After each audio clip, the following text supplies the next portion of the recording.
Le jugement du plus long procès pour pédophilie du Portugal vient enfin de tomber. Les 7 accusés dans ce scandale sont reconnus coupables.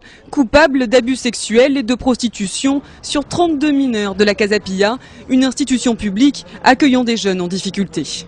L'affaire éclate en 2002. L'un des internes affirme à la presse avoir été violé par un employé. Dans la foulée, d'autres pensionnaires parlent.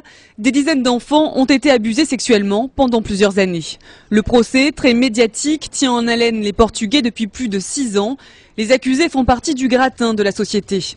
Un ex-présentateur télé, que l'on voit ici arriver au procès, un ancien ambassadeur, un avocat, un médecin, un employé de la Casa Pia et le propriétaire d'une maison où auraient eu lieu des abus sexuels.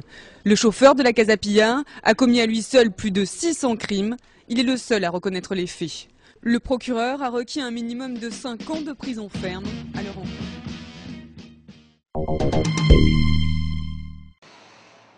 Quand finira le scandale de la Casa Pia?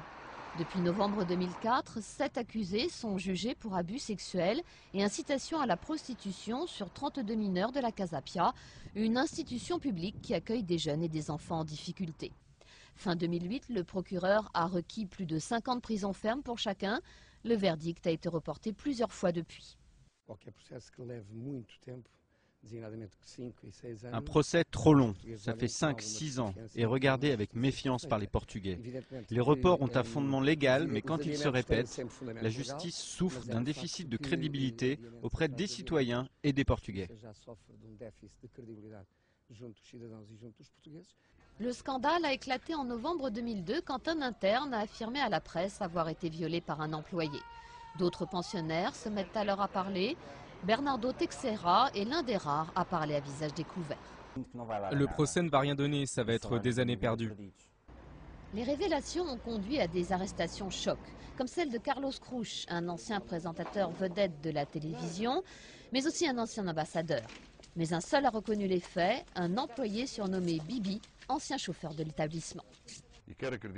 Je veux croire qu'au-delà d'éventuelles pressions, les juges aient conscience que s'ils me condamnent, ils commettent une erreur judiciaire d'une dimension monstrueuse, identique à ce qui s'est passé à l'étranger. Mais je n'en resterai pas là, je vais le dénoncer. Depuis la fin de leur détention provisoire, les accusés ont comparu libres. Les Portugais espèrent que le verdict attendu pour vendredi mettra fin au plus long procès de leur histoire judiciaire.